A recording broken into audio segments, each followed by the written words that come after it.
Okay, we have this problem. This is the entry door, and we're gonna make this disappear.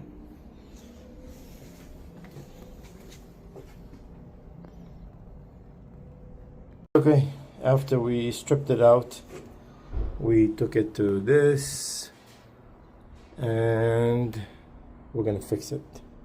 This is the door before painting. We did the putty, we did the gluing, we changed the molding.